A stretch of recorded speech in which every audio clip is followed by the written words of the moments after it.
This is a Galactic Network podcast.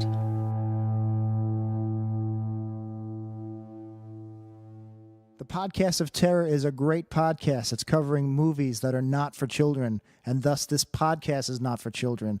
The hosts are two adults who will use bad words from time to time. They'll also spoil movies if that's not your thing. So if you don't like spoilers and you don't want to hear some dirty language or some dirty references to dirty parts of your body, then please, please, please wash your body parts better and do not listen to this show. If you can handle it, and I hope you can because there's a great podcast coming up, then please proceed with Podcast of Terror. Burn and fire, burn the fire.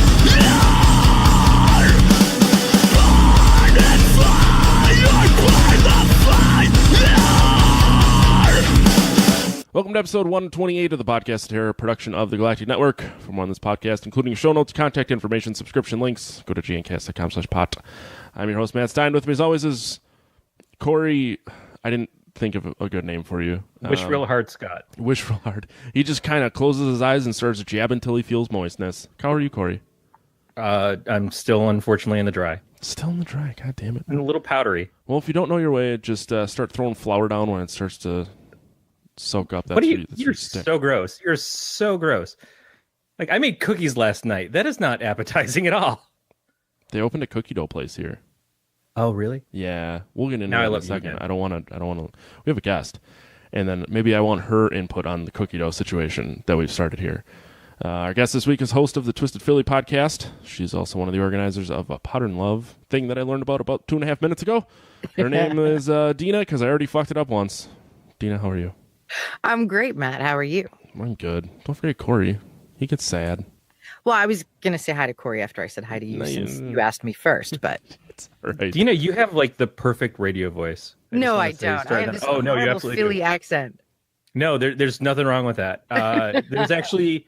There's a podcast I listen to that is actually a group from a local radio station out here, and your voice reminds me of the lead woman from that, and she's great. So Oh, that's so cool. Thank you. Yeah, at least you don't have like a shitty Wisconsin accent.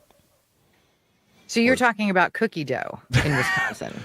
Yeah. So well, now I live in bumfuck Egypt, but the city that I live closest to opened a cookie dough store called Delicious.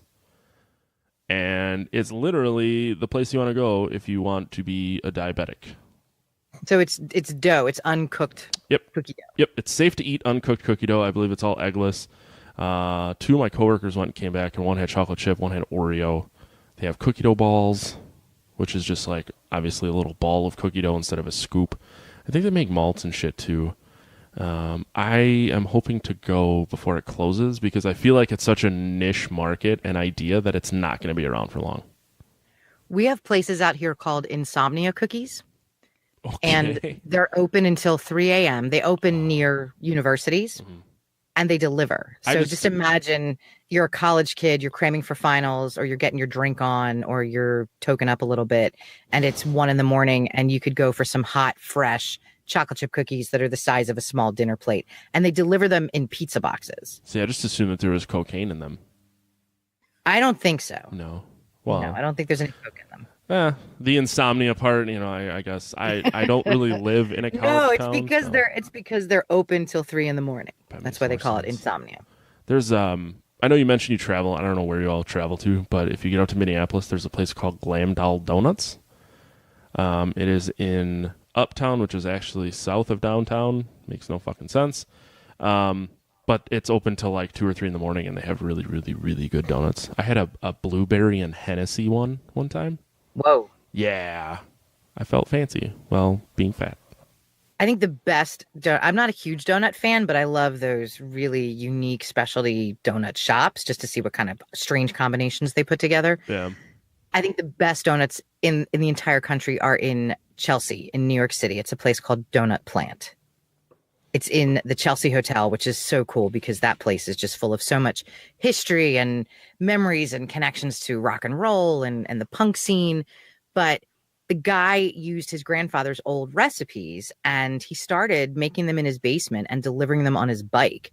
And then eventually it took off and he opened up a couple of shops, and their donuts are square So the filled donuts are square, and I'll get this peanut butter and banana donut, and everything's organic. So even though you're eating a ton of fat, doughy food filled with sugar, at least it's organic, right? So it's maybe healthy. I don't know, probably not.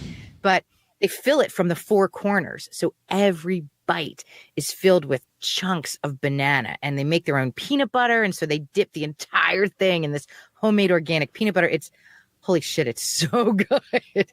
Corey It's just so came in his freaking pants. Good.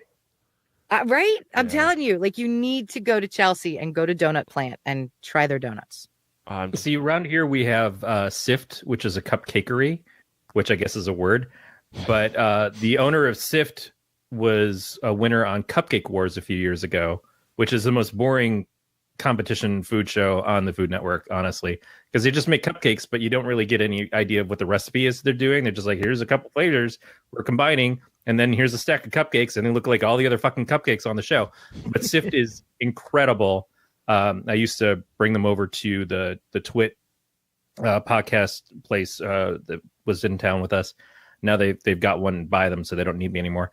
But man, it is. I agree that there's sort of a niche that things hit of like these weird restaurants. There was a peanut butter and jelly shop that was all they did is they made peanut butter and sandwiches. That was like, okay, that sounds like I could definitely go for a peanut butter and jelly sandwich and maybe different kinds of butters, but it's not like they were grinding the nuts there to make the butter fresh. And you realize you're spending $6 for a fucking peanut butter and jelly sandwich, and that's dumb. We had a grilled cheese restaurant maybe about 10 minutes from my house that was only there for maybe a year or two, and then it went out, and it was, similar concept. So any kind of cheese you could possibly imagine, any kind of vegetable or meat with it on any kind of bread, and it was very fun and interesting and eclectic at first, and then it's like, all right, how many grilled cheese sandwiches can I eat? Right. That's exactly it. I'm amazed. California's got In-N-Out Burger, which is huge. People who grew up with In-N-Out absolutely love In-N-Out, and then they talk about it to every place else. They're fine, but they sell burgers. And I've had an In-N-Out burger. I don't think they're that good. Burgers. No, they're okay. I mean, certainly for the price point compared to the equivalent at McDonald's, they're good. But there's nothing special, and there's nothing more. So you go in there, you can order a burger, you can order fries, you can order a drink, a milkshake. I think now a hot chocolate. And a grilled cheese, essentially, if you don't eat meat. And that's it. That's all you get. But the line is across the fucking street to get into the place. Because of the all brand. The time. Yeah, because of the brand. And because they're decent. They make them fresh and everything, but it's not a huge deal. I don't want to piss off people who are in and out, but that's it. That's all you can go there for. And it's like, if I go to McDonald's, I can at least get nuggets. I can get something else. I can get a breakfast sandwich. There's a choice there. If I'm going in and out, it's like it's a destination store, and I have to have the time to sit and wait. I think that the niche boutique kind of shops are interesting, but that's it. They're interesting for a short period of time, and then they're done, or you're done with them. And some place burgers are hard to get wrong. It's really difficult, I think, to make a burger place and have it unless you're shitting in the burger. Otherwise, it's going to catch on at least enough. But cookie dough, and Matt, fuck you. I take real offense to the fact that it's safe to eat cookie dough because there's not eggs in it. God damn it, eggs belong in cookie dough, and it's safe to eat because it's cookie dough. Well, I've eaten raw eggs, but I'm also a man. Yeah. Well, that's Puts right. hair on your chest. It really doesn't. No, I can tell you, raw eggs don't put hair on your chest. It puts salmonella in your chest. At least the last time I checked, I didn't have any hair on my chest. Thanks for clearing that. But it is tasty. I thought your listeners just might want to know. Well, they've sat through some of the other shit we've said. We might as well. That's true. I spent the entirety of that conversation looking at Donut Plant donut pictures on Instagram. Thanks. They're insane, right? They're so fucking amazing looking, and I don't know anything about New York because... So we have friends who live in Brooklyn that do a Simpsons podcast, and I was trying to talk to Jack about like how long it takes them to get around, because for them to drive an hour is like 20 miles, and I'm like, in a fucking hour I can get like 70 miles down the road. Like it doesn't add up to me that it takes you 2 hours for me to drive, or excuse me, it takes you 2 hours to go around the bay or around whatever. in 2 hours I can get like halfway across my state.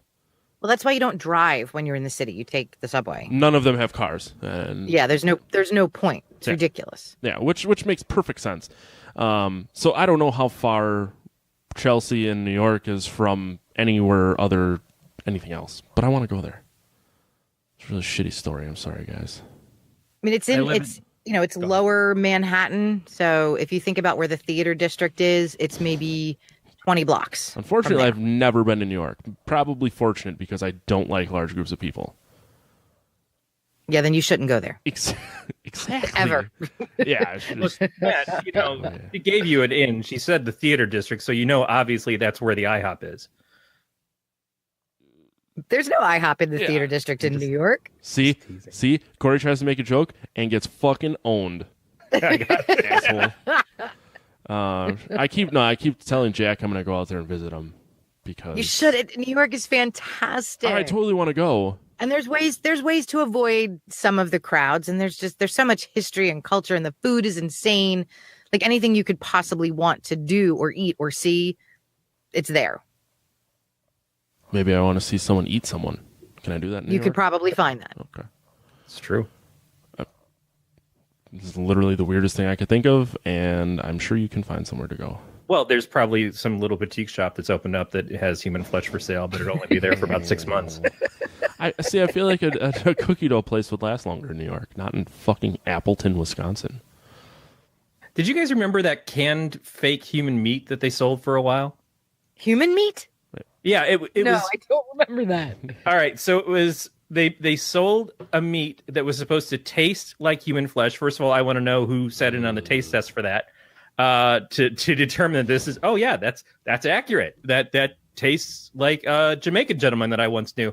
They sold this. It was not actual human flesh, but it was meant to taste just like it. And this was a business for a little while. They developed this, and they like But I'm who sure could possibly everybody. validate that? That's what I was wondering, if they went to some weird nation where that's okay. But my thought process was, the real dolls? Mm-hmm. Okay, good. I'm glad I'm not bringing something up that is really going to make me feel a little questionable about myself. So I thought, well, what a perfect opportunity, because the real dolls to me don't seem like it's a sexual device for people who want to have sex with actual women. It seems like something for people who are necrophiliacs, but just haven't committed. So you get a real doll, and it's like having sex with a dead person. So why not combine the two? Why I've not sell never a thought about human that. meat tasting real doll, and have yourself a party? The thoughts of Corey Scott do not represent the thoughts of all of us at the podcast Terror. You know that they do. I just saw a special about the guy who invented the real doll last week, and they're developing AI and making them slightly animatronic. And there's an app where they learn the more you interact with them. And Hopefully they can learn to make a ham sandwich. But does it taste like human flesh? Because I don't want to know. I don't want to know. The cost oh my of a God. real doll, no one in the right mind should eat it. Aren't those things thousands of dollars? I'm fairly sitting there about $5,000. I'm going to look it up right now because that's what I do here. Real doll. World's finest love dolls. Well, if I'm not on a government list now. I think they I'm cost about the same as probably your first 3 or 4 cars. to build your own. Build your own You real customize it. You choose the hair color and the eye color and the cup size. I don't remember that activity at Legoland. I'm going to just quickly customize my own sex doll here, guys. Wow. Have you seen the movie Lars and the Real Girl? No, but I'm familiar with it. It's actually a really good movie, but that's what it's about. He has a relationship with a real doll and brings her to dinner at the, his sister and brother-in-law's house and drives around in the car with her. And Yeah, my wife has watched the documentaries about the guys with the real dolls, and man, I don't begrudge anybody having a need for companionship, and I don't have a problem with people who have fetishism, as long as it's consensual stuff, and I guess it's consensual with a doll. Do either of you watch Silicon Valley? Yes. no. You can So- get one that looks like Stormy Daniels. And it probably costs less than $130,000. I don't know. But- They start at $6,000, but I'm still customizing. Good for you. So this season on Silicon Valley, the guys their business it's trying to get other companies to come and put stuff into their server. They're making a new internet, and one of the companies that the people who gave them a lot of money is associated with is somebody who's doing this AI, and in that AI place they had this female bot type creature that was just a torso. But her intelligence was great, and she was learning. And the main guy wound up talking to her and gave her all these, like, he just sat there and babbled on like I do. And he basically fed her enough information to make her question the relationship he had with the guy who created her, because he's sort of abusing her when no one else is around. And not like it's just she doesn't have a choice, and she thinks like she should have a choice and stuff. So she runs away from him and gets in an Uber and takes off and everything. So disappears. But she's just a torso. She's just a robotic face, really weird, and a torso. And over a couple of episodes, the whole thing breaks down. The guy gets ousted from his company. And one of the guys, Jared, who works for the Silicon Valley guys for Pied Piper, develops sort of feelings for her and interests in her. And then they decide that they have to take her back to the company, which is now being run by somebody else. And then you just see her face get stripped off, and she gets stripped for parts, essentially. And I'm like, oh, great. So Silicon Valley finally put a female character storyline into the show 4 seasons in, and they finish it by ripping her face off. That sucks. You can customize the nipples on a real doll.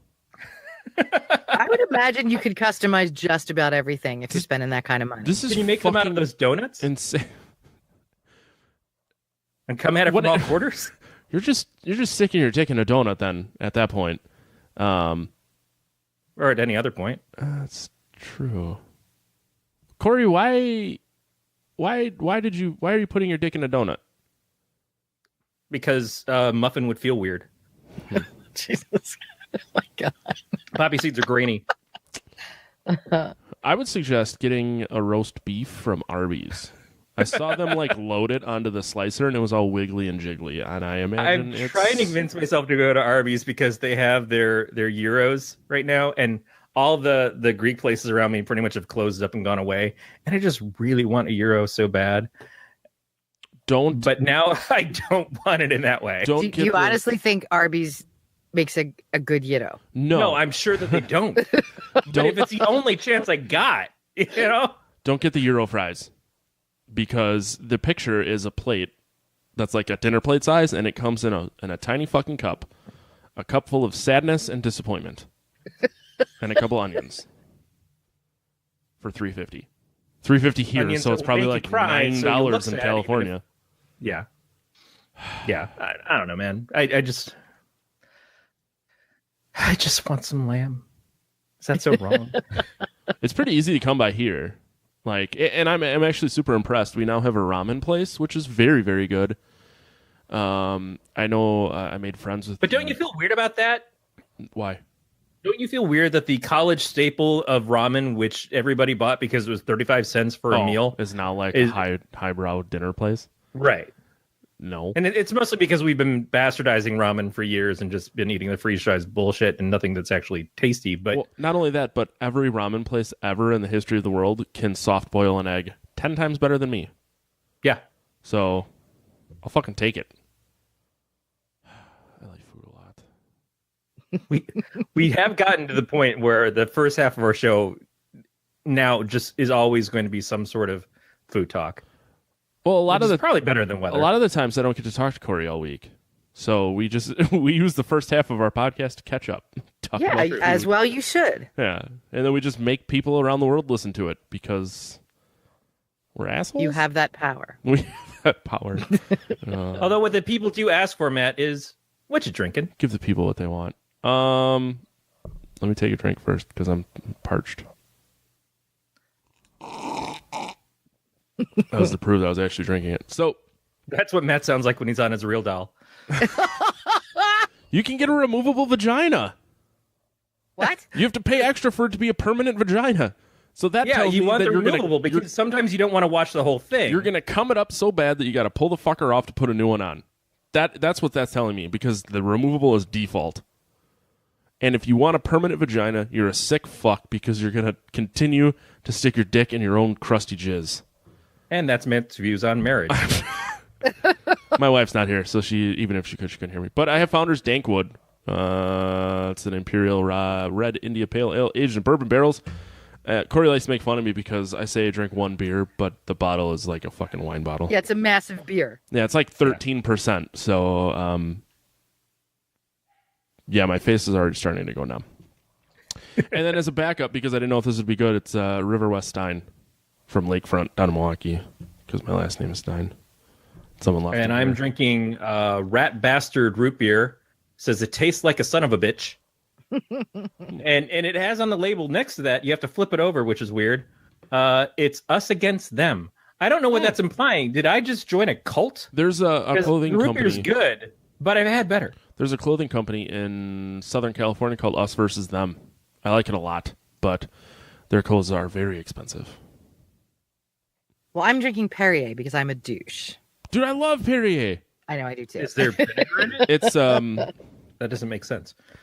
what? I love sparkling water. So- I'm not drinking alcohol right now, but I will share what I shared with Matt and Corey before we started recording.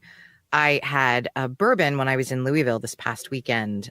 It's called Angel's Envy. It is fantastic. It's got a bittersweet chocolate nose to it, and then the flavor is warm and toasty. And I very seldom drink alcohol, so it's the kind of thing I might have had like maybe 2 sips off of my fiance's glass as he's trying to sip it himself.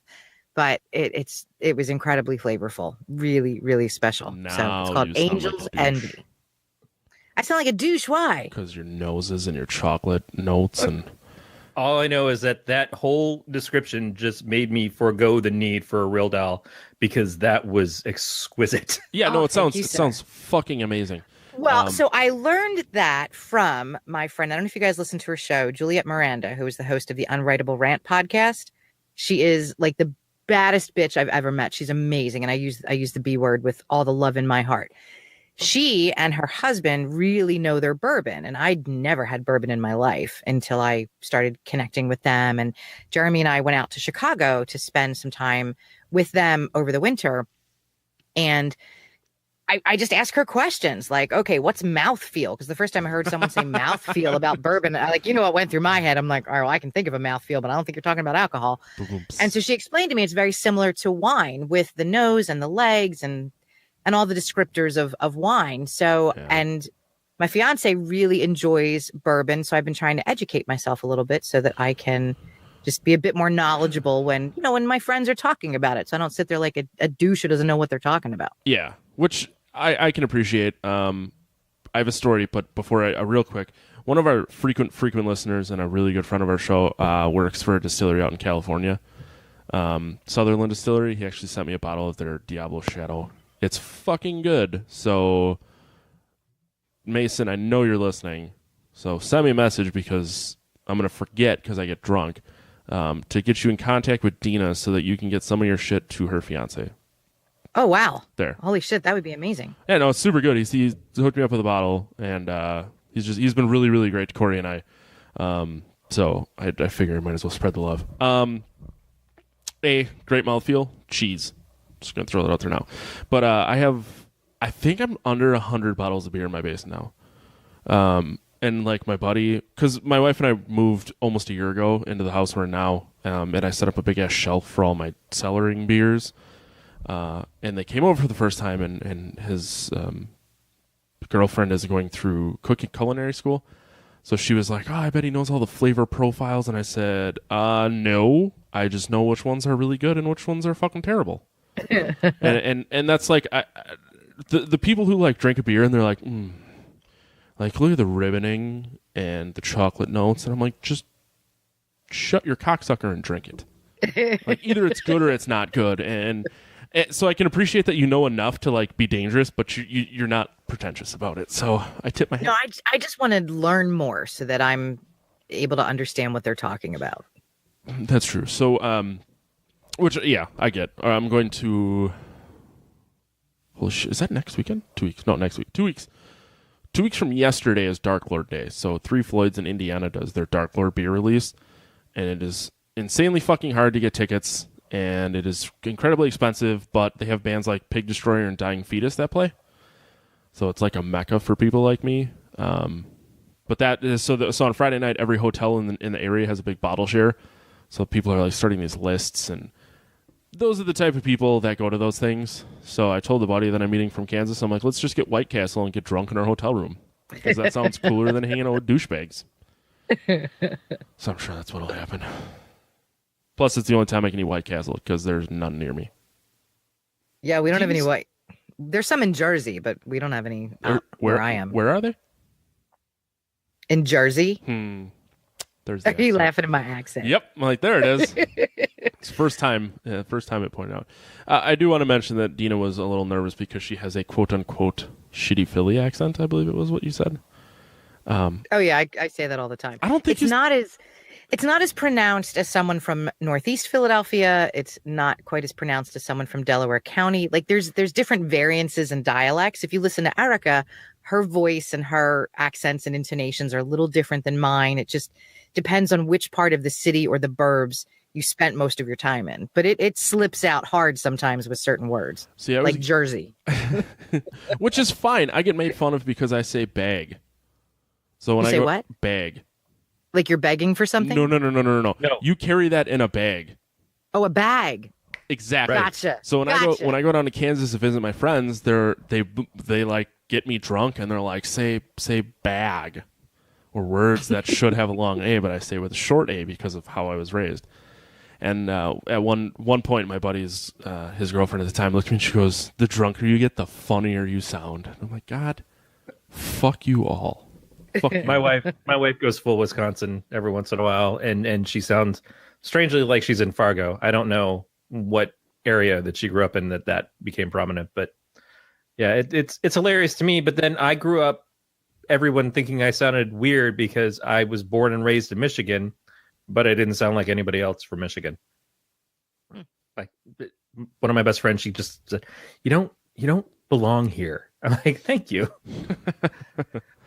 Get out. At least so the city I grew up in, I hate to call it a city because it's not in a city, but it's called Sheboygan.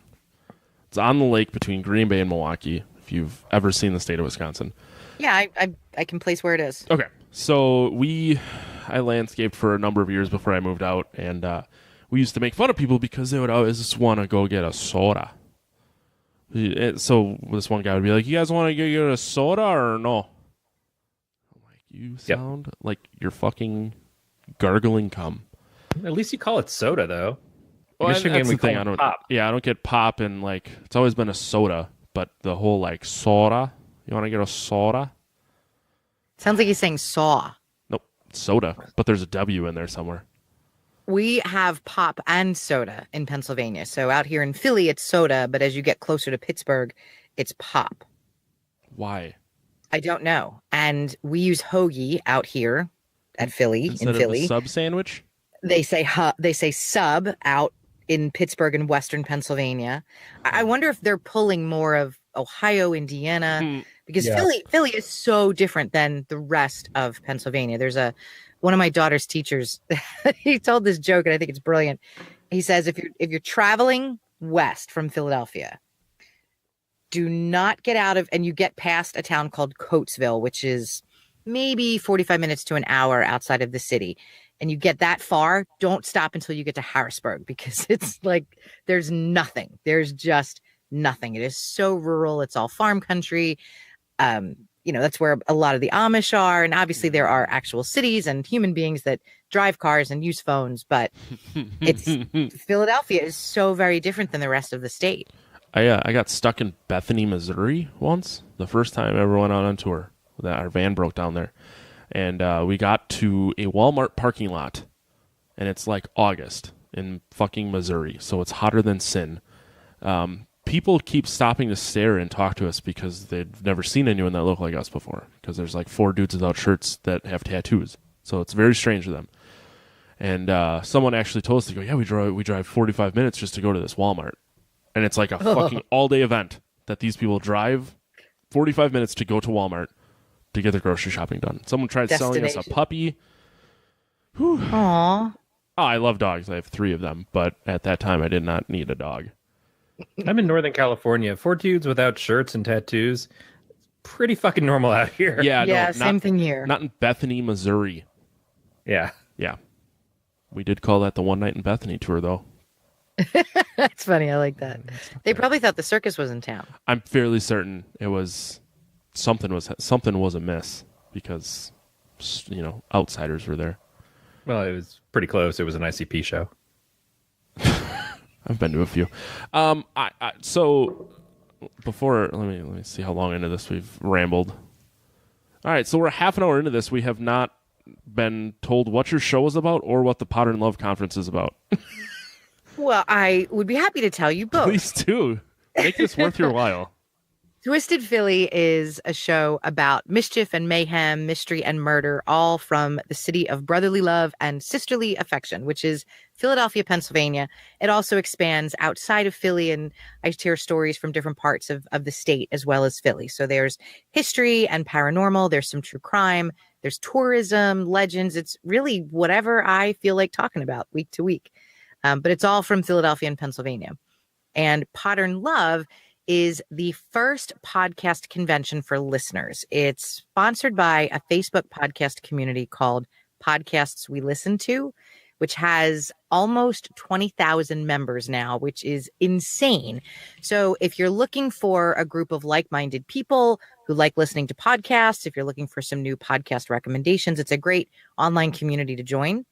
And the group got so big that everybody thought, well, shit, we could do our own convention. And so that's what we're doing. So it's sponsored and run by probably about a dozen different podcasters, indie podcasters. It's this August in New Orleans, Louisiana on the 10th, 11th, and 12th. And you can find out information about what podcasters are going to be there. There's going to be live shows, panel discussions, Q&A, workshops for people who are thinking about starting their own show. You can get all the information about it, tickets, hotel information at our website, which is www.podern.love. And Podern is Podern. Do all of that. I kind of want to apologize that it took a half an hour of rambling and fast food talk to let you explain what you do. I don't know. I was having fun just shooting the shit with you guys. So it's all good on my end. All right. So let's go back to what we were talking. Yeah, I figured you wouldn't. Well, I want to ask, Deana, you're doing something about where you live, and I'm getting more familiar with other shows that do that. We had a guest on recently who did a true crime podcast that takes place primarily in Alaska, where she's from. And I'm really into this idea of podcasts that are local. It's kind of like a local radio show, except not the morning wackiness or just the random top 40 music, but something that's about what could be your community that is available to everybody, but still meant to be better for the people who are from the area that are familiar with it. Even if you don't live there anymore or you're thinking about moving there, you can kind of pick up on stuff like that. What made you choose to do that specifically as opposed to something that might have been a little bit more global? I love Philadelphia so much. I have lived in the Philly area my entire life, and I'm a tourist in my own city. I always have been. So growing up, that was the way my father was. We toured the places that most kids would only see when you did a day trip for school when you're in second grade. We were doing that stuff all the time. And I love the history of this city. There's also a lot of dark history in this city. I mean, in 1985, the city of Philadelphia dropped a fucking bomb on a residential neighborhood, destroyed 2 city blocks, killed 13 people. So for all the things I love about Philly, there's a lot of messed up shit in this city. And for me, it was like, well, I want to talk about something that I'm comfortable with, and I want to talk about something that I'm passionate about, with the hopes that other people might get inspired by that passion and want to listen. And I get a lot of people who reach out to me and say, I live in Texas now, but I grew up in Jersey, or I live in Florida, but I grew up in, Delaware County outside of Philly. And I feel like I'm home listening to your show. And then I'll get folks who are local who say, holy shit, I didn't even know this place existed. I'll do, and it's such a mix, right? Because around Christmas, I do an episode that's always about where I think are the best places to celebrate the winter holidays, whether it's you want to go look at lights, you want to go shopping, you want to take the kids to see Santa. So sometimes it's really light stuff like that. I did an episode about my favorite horror movies that were all shot in Pennsylvania and Philadelphia. And then I'm talking about a serial killer, or I'm talking about some kind of crazy crime spree that happened in the cornfields that nobody knew about. People were stealing tractors and murdering each other. So really, it is such a broad range, but I love this city so much. I do. I'm completely addicted to Philadelphia. And so that was really why I chose that as my topic. That is great. That's interesting. I don't have a sense of community like that. It's sad because it's not that I don't love where I live or love the people that I live around or anything. I'm just such a homebody. I would have to do a podcast about this office, which I probably could because this place is trash. But I totally appreciate the idea of that. And if there was something about the places where I grew up and I could go and listen to a show about Taylor, Michigan, or at least Wayne County, I would probably enjoy that a lot. Maybe there is one, and now I'm kind of wondering if I should go look for it. I'll wait until the show's over, unlike Matt, who's shopping for shit right now. Well, there is a podcast hosted by a Michigander. It's called Already Gone. So it's all true crime, and most of the episodes are about unsolved cases. Not every episode is from Michigan, but the large majority of them are. And the host, her name is Nina. It's a great show. I don't do, I have some true crime, but I don't do that all the time because one, I like so many other things besides that. Mm-hmm. Like I listen to so many different types of podcasts. And so I created a podcast that's like, well, this is kind of what I would like to listen to. So I guess I'm a selfish bitch because, I want to hear ghost stories and I want to hear history and I want to hear movies. And so I just put in whatever I want. And a lot of the true, like I can't listen to true crime a lot back to back either because it just gets really depressing. So, yeah, it does. Yeah, but that being said, Nina's show is really well done. Her voice is beautiful. Like when you listen to her, listening to me is like fucking nails on a chalkboard when you hear her voice. Her voice is unbelievable. Yeah. But it's from Michigan. It's pretty much all from Michigan. I'm definitely going to check that out. Rebut Corey's comment. So we once again got some money for our Amazon affiliate. So thank you for everyone who's been using it.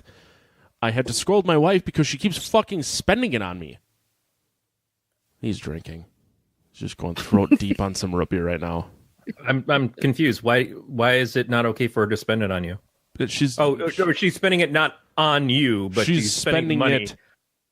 Yeah. Okay. I was trying to buy a real doll on Amazon using our Amazon affiliate money that we've been getting. And she fucking did. So Deana's backstory. My wife does small animal rescue stuff. Very, very sweet. Yeah. Super sweet, super awesome. So she bought rabbit rescue stuff.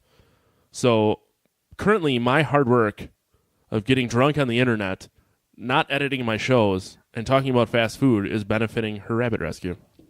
I'm fucking inconsiderate. It's a team endeavor. Yeah. I'm going to start a real doll rescue. And Corey's gonna rescue all the sticky jizzy real dolls across the world. I'm not gonna do it because I'm not touching any of that. But a lot of places are gonna just randomly caught on fire, and you're gonna smell some propylene. I never thought about that though. If you don't get the removable vagina, how do you clean your real doll? Hot water.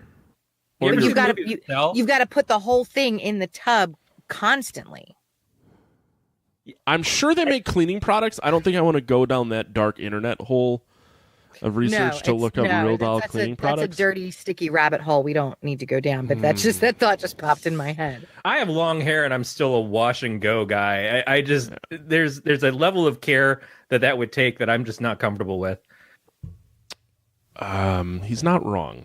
Have you ever, that scene in Rambo, or actually in First Blood when they're spraying them off with the fire hose? Oh yeah. Or the cell. You just the scenes in the cell where the guy's just hanging from the ceiling. I imagine that you got it up there and you just run it like through a car wash or something. Could you imagine you show up at a car wash to wash your car, one of those self washes, and there's a guy in the next stall hosing down his real doll? Oh my God. I kind of want to see that now. Reapplying. I want to know how I would react to that situation. God damn it. And it's also like concerning that part of me is like, I wonder what I would do. Be like, hey man, can I fuck it? Can I take it for a spin real quick? Oh, jeez. Do you mind? No, not okay. No. Do you know why? Because Corey, you ever have a friend try to loan you porn? And you're like, I do not want to know what your porn tastes are. I do not want to be involved in anything. Like, you can't lend me a movie. I don't even care if it's like My Kink 2. Just don't give me, because then I'm going to be suddenly like in the midst of it and go like, fucking Joey over here. I never had watch that. the same fucking scene. Stop probably in the same. Why is this part of the tape like ground up and shit? Why is it like, gets a little stretchy here? Because every fucking time this is where Joey was done. I don't need that image in my fucking head. No, thank you. Nuh-uh. Not gonna happen. So I have so many porn stories. I'm only gonna tell two. I do remember someone gave me a VHS pornography, and I think it took me like a fucking solid year to get through 2.5 hours of porn, because you'd stop every 45 seconds when you're done. Am I right? High five? No, right? Crickets. No high five. No high five. Wipe. Get a wipe. So now I have one. Now I have physical property that doesn't make me ham sandwiches. Just kidding, Deana. I love my wife. I didn't want you to get offended.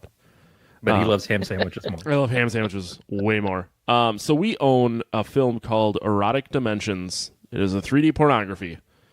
We have watched it once, and the weird part about it, it was me, my wife, and a very good friend of mine, James from Kansas, sitting in my living room in our apartment wearing fucking 3D glasses watching porn. I've never watched it since that day. I have no desire. No, it's not that, but do you know what the fucking... Do you know what the 3D effect is? The money shot is the 3D effect. Why did I know you were going to say It's fucking like belly button to thigh of a dick, and it's just... which is right at your face, and it's like 4 dudes, because the chick is on like a fucking turntable, and she's getting fucked by all these dudes, but it's like softcore. It's like maybe a single X. No one's getting pooped on. You know, like the stuff I'm into. It's like the Jaws 3D of porn. Mm-hmm. In which case, now I want to see Jaws where it's just a giant dick the whole time, chasing people down on the beach. Do you think you can make 3 guys in a boat sitting there having this heartfelt conversation about their past, and we're gonna need a bigger boat. Bites one of them out of it. Yeah, exactly. I mean, isn't that what dicks are doing? Is looking for the man in a little boat. You should pitch a porn movie called Dick NATO 3D. Oh god. Where a man's dick? No. First of all, I'm not 100 pitching. men's dicks get ripped off by a tornado. Or catching. And Thank you. They fucking. That's what Sharknado is, a tornado full of sharks. This is a tornado full of dicks, and it's looking to fuck. Starring Ian Zerling because he still needs a check. Oh man, I think we're sitting on a fucking gold mine here. God, that was good. That was so funny. I fucking love those Sharknado movies. I know they're so bad, but I love them. What the hell did I have? Megalodon versus giant octopus. Did you say Megalodon? No. Megalodon. It's not a porn. Don't go back on it now. I would tell you if I watched Megalodon. I kind of want to see if there's a Megalodon. It's just a dong that thinks a lot of itself. He's looking for that now, right? I'm thinking. I did watch Dick and Morty. It's not very good. Jesus Christ. I've watched The Simpsons pornography because I'm an avid Simpsons fan, and it's still weird to watch Marge getting plowed. I don't think I would want to see that. I don't think I'd be able to watch the regular Simpsons after seeing that. Deana, there's some shit going on upstairs. First of all, the regular Simpsons isn't watchable anymore anyways. But second... I can't masturbate to the new Simpsons episodes. Is it because you have an issue with Apu? Is that your problem? Yeah, he's the downfall. Is my dick racist? No, there was, I think, Dig. I'm on a couple of different mailing lists, so it's either Dig or maybe a Reddit or one of those things. Sent out something, and every once in a while they talk about some new, like, weird porn parody.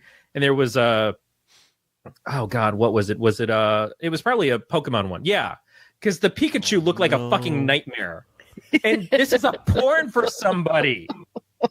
Like, what are you going for here? What is it supposed to accomplish? There's clearly, oh man, it's not okay. It's not Pokemon okay. porn. I wanted to see what this Pikachu looked like. Is it animated or is it people wearing those giant stuffy costumes? It's people wearing regular costumes because there's somebody dressed up like Ash or somebody dressed up like Misty, and I know that there is a fucking giant community out there of people who are just waiting for their Misty porn. Probably not waiting. I would imagine that it probably exists. Yeah. Well, in this, it exists in this. But then there's a woman who is in a costume that looks like Pikachu, except everything cute and small and adorable about Pikachu gone. A fucking nightmare face straight out of the worst horror movies you've ever seen, and then apparently yellow vagina, because why not? Someone took the time. Do I need to tell make Aaron this. to come give you a hug? Because you're sounding sad right now. I don't want to be touched right now. Oh, so your 20-minute refractory period? It's this is why my dick doesn't work anymore. That's why. I know my dick works Shit like because this. The internet has ruined penises around the world. you sound upset by that. Well, actually, penises around the world sounds like a great 80s movement for charity. I have nothing. Why did Michael Jackson have to die before we got to this? Oh, Jesus Christ. Who's Debbie from that? I love Michael Jackson. I agree. I don't. Thriller. I never Actually made cared for his music. Made Off the Wall. Off the Wall is such a good album. Oh, my God. I'm going to need more beer if you guys are going to keep talking about this. That's the first album I bought for myself with my own money was Off the Wall. Do you, man? Okay, so It's because I'm old. and I'm younger than you two. Because, Deana, sorry, you just kind of aged yourself there. Nothing wrong with that. I was just going to say the first album I bought with my money was the first Godsmack album. No. Yeah. And now I play Godsmack as a joke at band practice because it's not good. It's not good at all. But are they the ones who did Voodoo and the other song that was also Voodoo? Yep. I saw Godsmack. What was the other song? Voodoo. Well, yeah, but there was Voodoo and then there was another song that was exactly Voodoo, except it was called something else. And if you sang the lyrics for one song over the other song, they worked 100%. I actually don't know. I swear to you, it's like when you've got fucking "What's Up" by Four Down Bonds playing on the radio, and then you sing "Don't Worry, Be Happy" because they're the same fucking song, and they're both awful. So that's what it was like with Godsmack. Whatever you've said, like I've heard that before, but I don't know what the second song is. Like Nickelback, I know that there was one that they actually combined the songs in a video at one point, and they just played them over each other, and you could hear the whole thing happening. I assume that's a producer thing. I assume that you have a producer and like, yeah, we got to make a hit as big as your ballad from the first album, so let's just copy the chords off of that and do the same tempo and everything. That's so shitty. It's absolutely shitty, but it's such a 80s and 90s thing to do.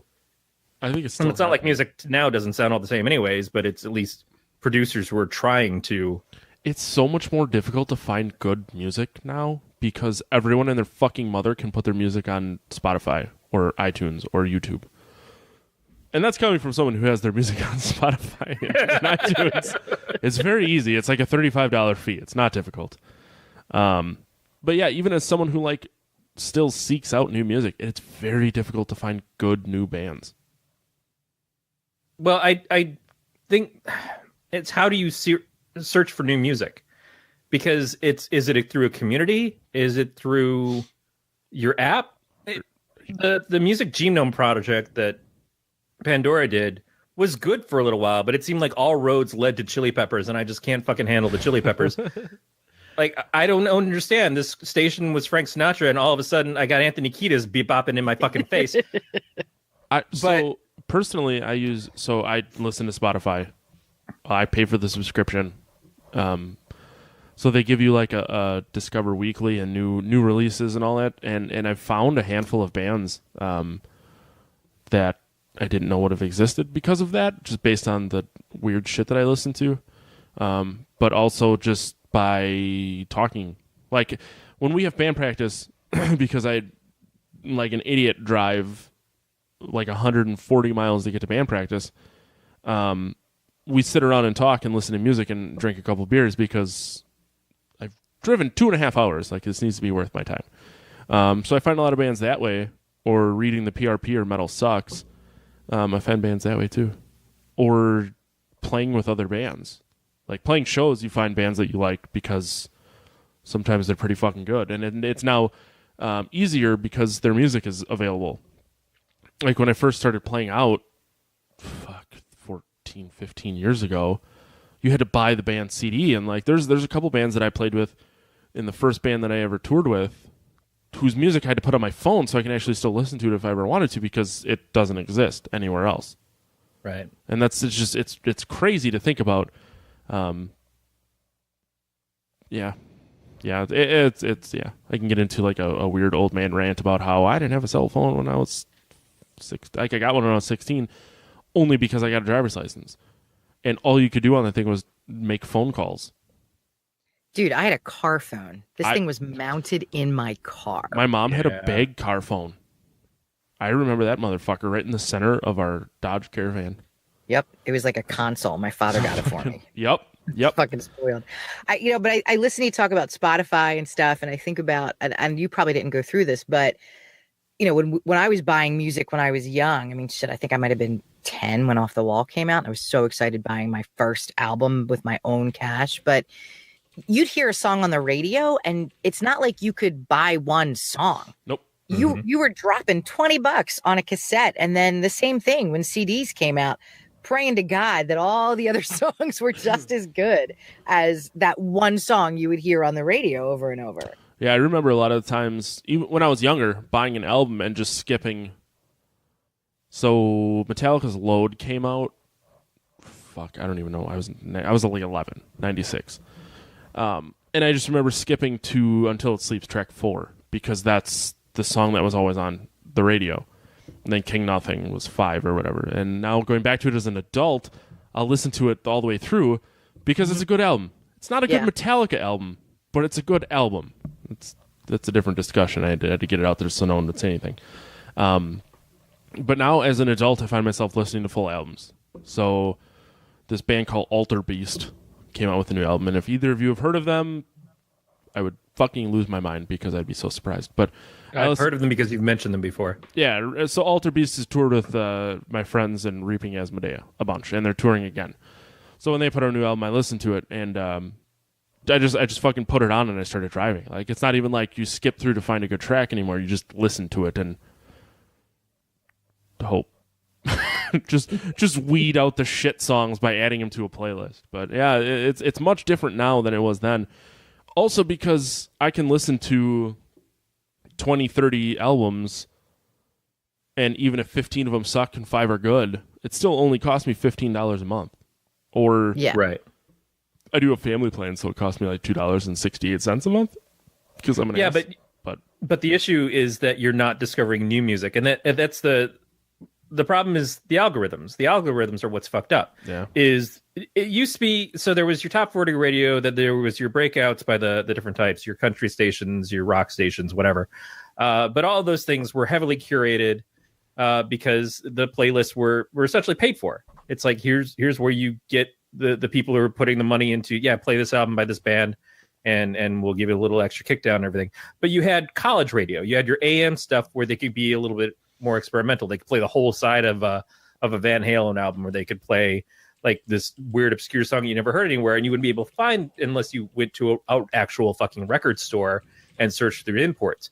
That was a big thing. Now, because music is so instantaneous in our hands, we're not putting the drive into going and really searching for it, and we're trusting playlists that are already pre-curated to give us something to listen to. It's like going through Netflix and saying, oh, you like this movie? Well, then you probably like this movie.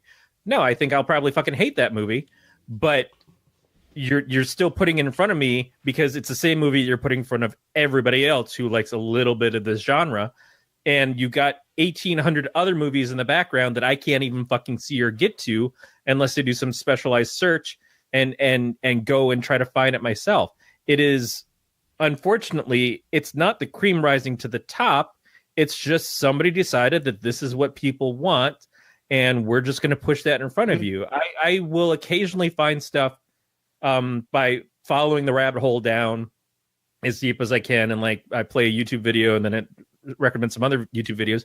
But I find I listen to a lot of music that I would not normally listen to because it's pushing these things up to the top for me. And it's because that's the same stuff it's trying to push towards everybody else. And they're the ones that are getting the ads and they're getting the people to click on them. That's fine, but it's kind of up to me to decide to go look for something better. The only thing that has really been a discovery tool for me in the last couple of years has been shows on the channel FX or FXX, because the people who are picking the music for those shows, and especially what they end on, it seems like they always ring like, oh, I've never heard that before. And it turns out it's like from 6 years ago or 10 years ago, or sometimes even from the 70s. Like, hey, that's pretty cool. And I'll pick up some weird French singer that I would never have found on my own. But because the hook caught me on this one scene in the show, it's like, great, I'll give that a shot. And then all of a sudden I'm listening to the whole album, and then I'm getting links to stuff based around that are very different from what I would find on my own, because I'm 46 and I'm listening to the same goddamn albums that I've listened to since the 80s. Hell yeah. Nothing God, wrong with I miss record stores so much. I could spend, oh God, we used to spend hours in Tower Records. It was such an amazing destination. When you just buy something based off the cover. Oh God, yeah. Well, now You that, had no People idea. you hadn't even heard of before. It's just like it looked cool. So you figured you'd give it a shot. now that vinyl's made a comeback, going to record stores is a little more prevalent. Dude, I saved all my vinyl. I have my dad's old vinyl, like from the 70s. So my dad, Jefferson Airplane. And, oh God, I have such good stuff. when my dad was like, hey, go through all my records, because I started collecting vinyl, I went down to his basement and I'm like, there's so much shit here. And I said, where's all your Rush albums and your Kiss albums? He goes, well, I got rid of them to buy CDs. And he goes, had I known it would have made a comeback, I would have hung on to them. I was like, well, you fucker, See, my that's what dad I was wanted. smart. He bought CDs of the albums he already had so that he could have, that digital sound quality, which you go back and listen to vinyl and it's just, oh God. He kept some, So like good. he has the Beatles, what is it, Yesterday and Today?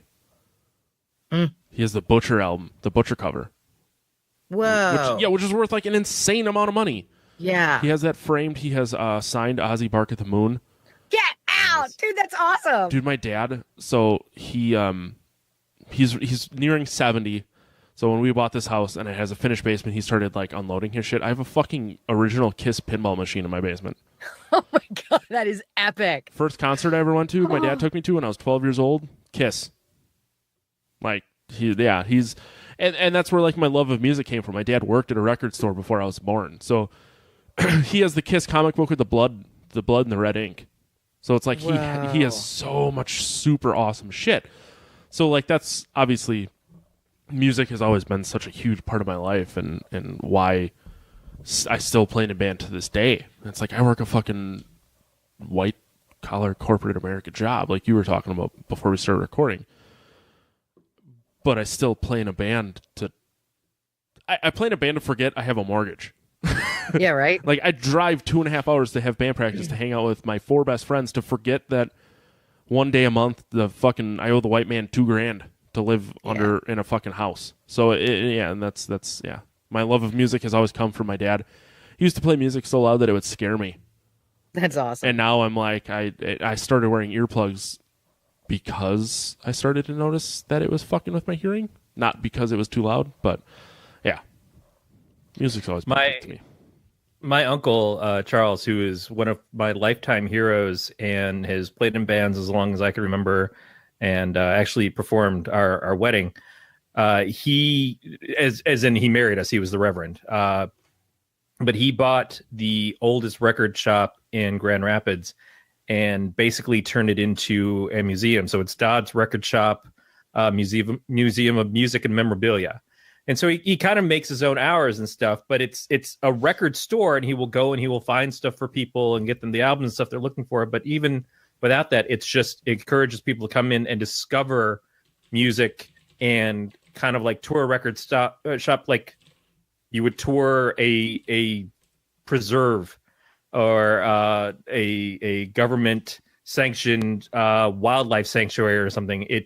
It's so interesting because music is not shared anymore. We don't have a sharing music experience like we used to. Occasionally, yeah, you might still go to a concert, but a lot of music that we drive down the road and we'd all pile up in a car as teenagers and listen to it, have the windows rolled down and cruise the strip and stuff.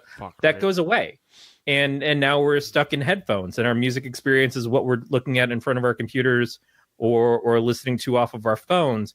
And it's a completely different story than when we used to, like, when your friends would have a tape and like, hey, fucking check this tape out. Or we make mixtapes for each other. Like one of the first things when and I were dating. I made my wife a mixtape for our 2-year anniversary when we were first dating. And it changed the status of our relationship. Of course it did. That's epic. Now it's playlists, Corey. Right. Well, it still, it was a mixed CD, but it was the first time that we did that. And it was stuff that I thought she liked and then what I liked and kind of mixed together. And I do little intersects of like samples from out of shows and stuff that we watched. And I've done that a couple of times, and I owe her another one. But I remember there was something about sharing music, and sharing music isn't really what we do anymore. No, I agree. I remember when someone came over I was obviously still living with my parents, but he brought over Metallica's "And Justice for All." And he's like, yeah, listen to this guitar solo. It sounds like the Mighty Morphin Power Rangers song. I was like, oh, that's weird. I was like, but this is really fucking interesting. And then he played Master of Puppets, and my world was never the same. Oh, yeah. God, now I'm fucking depressed. Yeah, no, like getting... the like, not for real, but a little bit. The ability to have everything so quickly is kind of depressing, because there's nothing like cool... There's nothing cool involved to like finding the new thing because someone's found it already. You know what I do though? I still buy CDs. I swap out the CDs in my CD player in my car. I still have a friggin' boombox in my basement. I'll hunt for CDs and stuff at flea markets and yard sales because I dig it. And yeah, I can get that stuff. We have a family account on Apple Music for my kid and her boyfriend and stuff. But I don't know. I still love hunting for it. I hate CDs because I don't want to change them out. So I do listen to Spotify in my car, but I still, go through like the related artists of someone I like to find someone I've never heard of to then. So like this band Greyhaven, brand new band, never heard of them. Apparently they're like the new Epitaph band. Fucking amazing. But I had to, searched high and low to find a new band and came up with them. This band Stay Asleep. I don't know how much you're into like really insane chaotic music, but they sometimes it depends on the mood. Yeah, they're like nobodies from Chicago, and some dude at Metal Sucks found them and was like, hey, these guys are really good. Here's their entire album. So I bought the vinyl, and it comes with a download card. I would rather buy vinyl and like then listen to the album on Spotify, because then they're double dipping, because I know what you get from Spotify, because I get nothing from Spotify. But it's just like to have that big record, and I prefer when they're not black, because we're not living in the fucking 80s. You can press color these days. Like a friend of mine's band Young Bull in Kansas City, they're pressing vinyl, so it's like I'm obviously gonna buy that, but I just like big colorful collectibles. Sometimes I am very trapped in the 80s with my music. I have Sirius. Yeah. And I will have First Wave on nonstop. And it's there's nothing wrong with that. David Hasselhoff released a song in 2015. Yeah, David Hasselhoff put out True Survivor for Kung Fury in 2015. And as of late, like that is, when I'm driving to the fucking gym, that is my power song. Like I listen to that, and I know it's really funny to think of as some fucking tattooed death metal dude, but yeah, I'm fucking belting out David Hasselhoff on my way to lift very heavy weights. Yeah, that's whatever works. No, totally, and it's like it's such a cheesy, terrible song, but Deana, since you know very little about me, I play in a band called Drown the Lifeguard. I have David Hasselhoff on my bass drum.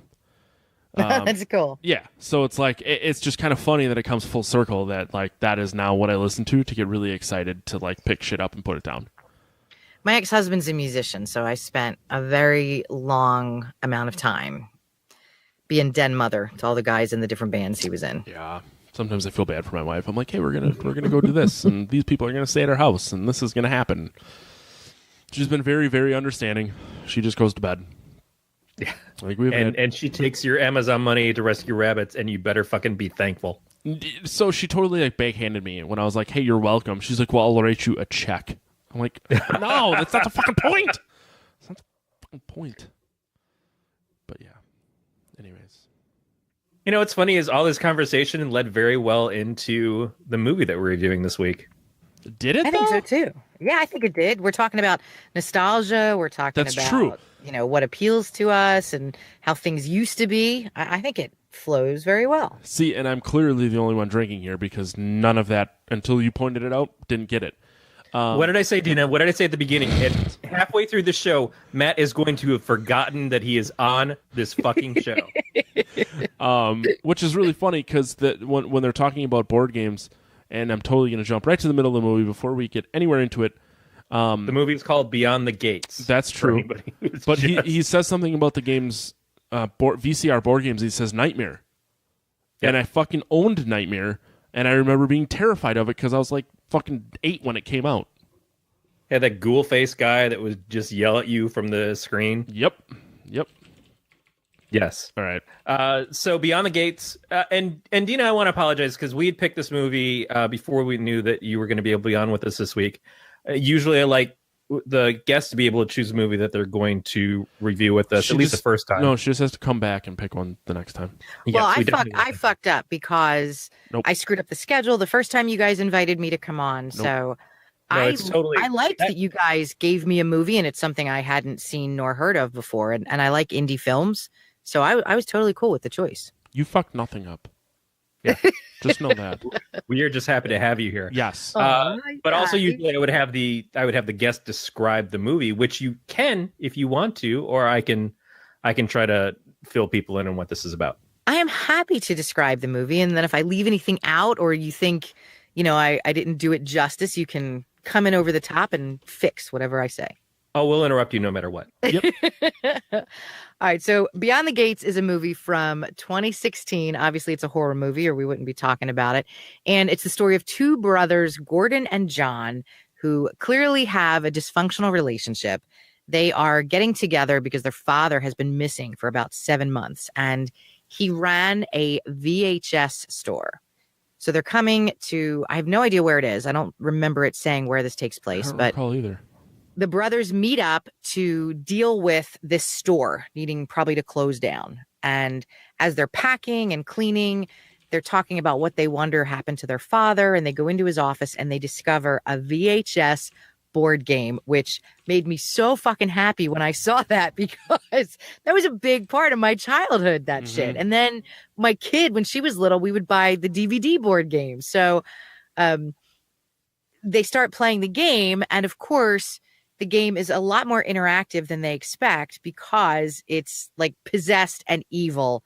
And you come to find out that the only way that they can find out what happened to their father is if they play this game and go beyond the gates. And I don't want to give away much more because I don't know if you want me to you can spoil the whole fucking movie. We don't care about anybody here. But I want to give you guys a chance to, to chime in as well. Nope. You can say whatever you want. We'll talk about it after you explain the movie. So they start playing the game and they realize something is seriously messed up because there's this creepy yet hot woman narrating the game, and all of a sudden she starts interacting with them in real time. That hot woman is Barbara Crampton. I know, but she looked great. She looks fantastic. She looks like she had stayed up for a couple days by the end of the movie. No. I don't everybody think so had. at all. And I think she looked like, I think she was perfect for one of those scary 80s VHS games. It was, well, she's from Reanimator. She's amazing. Right. Yeah. And, you mentioned Reanimator. So for me, this movie, like when it first started, I'm thinking, oh, this is a little bit like Tron. Oh, we're throwing in a little bit of Jumanji. It's got that 80s vibe to it. It's got a little Hellraiser feel to it. So, very, very low budget. Mm-hmm. But I really dug it. I went into it when I saw the film quality. I was like, oh, wait, I don't know what this is going to be. But I really liked it. And the brothers have to play the game. What's crazy, though, is they have to find these keys, and the keys take them beyond the gates. And eventually they get into this alternate reality or alternate universe. But all the keys they have to find are like buried deep inside the bodies of people who are part of their lives. So like the younger brother, John, his best friend, who seems like a total loser. He's, that guy that always causes trouble. He drinks too much. He's starting shit. He's got a key buried deep inside his stomach. A friend that's a cop has a key buried inside his head. Like they are killing people to try to get these keys to go beyond the gates to save their father. Yeah. Now, the friend Hank, who has the key inside his stomach, they don't actually go to Hank to try to get the key from him. They find a voodoo doll, and in ripping open the voodoo doll, actual blood and ichor starts spewing out at them. But Hank, who is at the bar that they had hung out with earlier, and who's basically just a real dick to, I guess, an ex-girlfriend of his. Matt, I'm going to mention this, though. The girlfriend, Dahlia, played by Sarah Malakul Lane. She's from our friend's movie that we did, Who's Watching Oliver. Really? Yes. She was also in Kickboxer Retaliation. Yeah. I was mentioning something good that she did. No, I don't see it on her Wikipedia, so I don't think it exists. Go to IMDb. Anyway, so Dick. So they pull the key out of the doll, but at the bar you see Hank just opening up and just everything spraying out of him. And it's a little like they didn't really have a physical involvement with him. Whereas when Derek, who's the cop who comes over and they have to get the key out of his head, again, they find a little sort of doll thing, a head with a key sticking out of it, and they pull the key out, and then the key comes flying out of Derek's head. But they're actually witnessing it happening that time. And I believe even in a scene earlier when Derek comes over, when they're trying to say, hey, this video is really fucked up, we think this has something to do with why our dad's missing, Derek starts to develop a headache as he's walking out when he says that he doesn't see anything on the video, but all of a sudden he starts to get the shooting pain in his head. When he comes back later on and the key's in there, I think that was the point where the game decides, oh yeah, we're going to use Derek. But it's not really explained well as to why these guys were tied in, other than there were only so many characters in this movie. And the one thing I want to say about Derek when he died, when somebody's head explodes, it is not going to be that liquid. So I did have a little bit of an issue with some of the blood, effects in the movie. And shame on me because it was obviously a low budget film. But if you're going to simulate somebody's head exploding, it looked like somebody threw a bucket of blood on Gordon and John. There should have been chunks and gray matter and pieces of brain and bone fragment. It shouldn't have just been all that liquid dumped on them. So I did have a little bit of an issue with with the gore effects. The effects were not high, and I had a lot of problems with the pacing on this movie. It just seemed to move as slow as possible. I think that there was something really interesting there in the game and the revelations of abuse of the dad and all the stuff with the brothers. And even Margot, who keeps sleepwalking and has trips that she's taking with the Ambien that she's on. But it took a long time for things to actually start to happen. And then even when they did happen, it's like, oh, we found this one piece. Well, let's go to bed again. And the next day, oh, we should put the key in the spot on the game board. Let's go to bed again. And it was just constantly party too much in one day, so it makes perfect sense. Yeah, also, but the going to bed, no. There's no way. Like the VHS video game starts talking to you and interacting with you. I'm not sleeping. Yeah, there's no way I'm sleeping. Like, so that was a little bit that felt a little contrived. I did really like the scenes between Margot and John, though, when Gordon wasn't there. Like, I felt like like you said, there were some actual really good acting moments in those scenes too. Well, I feel like both of them probably. I don't know much about Graham Skipper, who played Gordon, but Chase Williamson, who played John, was in a movie that we both really liked. John Dies at the End, and Brea Grant, I remember from maybe the second season of Heroes. And she's done a lot of other stuff too, but both of them I recognized, and Gordon I really didn't know. So I don't know if maybe they were just better more experienced actors. But I agree. When they were together, it felt a little bit more compelling with what was going on. And every time Gordon was there, it just seemed a lot of going through the motions to get to the next step slowly. Yep, totally agree. Mm-hmm. The other thing is, so I love the idea that the dad ran a VHS store and he had DVDs too. But so I'm trying to think about the timeline when the movie first opened, that whole sequence of the guts of a VCR and watching the VCR load the tape and where the tape flows within the heads of the machine. I fucking loved that. I mean, that just the 80s girl in me, it was brilliant. When they opened the store, it said 1992. I think it's amazing that his father managed to keep a VHS store operating from the early 90s until 2016. Like, that's a miracle in and of itself. So suck it, Blockbuster. Yeah, and they said he bought the game from that Needful Things shop, is what we're going to call it, in 1991. So he must have been stocking up on stuff to put into the store for a while before he did it. But the fact that the dad was so secretive, they talk about the mom dying and the dad turning to alcohol and the alcoholism passing on to the kids. But just that they had never got to go into his office before, and the excitement that they had when they found the key to go in there and discover the stuff about him, and then they find this weird game and just follow up with it. It was that stuff I found very compelling, and I think that there was a lot to that I would have liked to have followed more. Mhm. And it seems like a lot of what happened was very straightforward and just sort of stretched out. And I think that there were parts that I felt like were missed opportunities. Also, they kept forgetting Margot. Like the when they decide to go to the shop, when they find the receipt in the box, like, first of all, yeah, you open up the box and you play the game, and then you start reading the rules about 15 minutes into it. I think that's realistic, but it also, every time they say, oh, maybe we should go and look at this now. At this point in time, you should be reading everything fucking twice, because you just signed a contract with the devil and you didn't even plan on that. but here's a receipt. Let's go over to this store, and Margot's not with them. They just leave her at the house and they don't say anything about it. And then they go back and she's already asleep. It's just weird, man. You gather, you keep with each other. Shit, people are dying. You got a fucking woman on the TV who's talking to you and just pausing and waiting for 10 hours for you to take your next step. How long do you think a VHS tape goes? what about the photo of her that showed up in a frame on the mantle? Right. Unexplained. That creeped me out, though. I felt like there were moments like that. I love it when it's more atmospheric horror and not so much like blood and guts in your face. I can't stand torture horror movies, so I liked that this had a really different and interesting concept.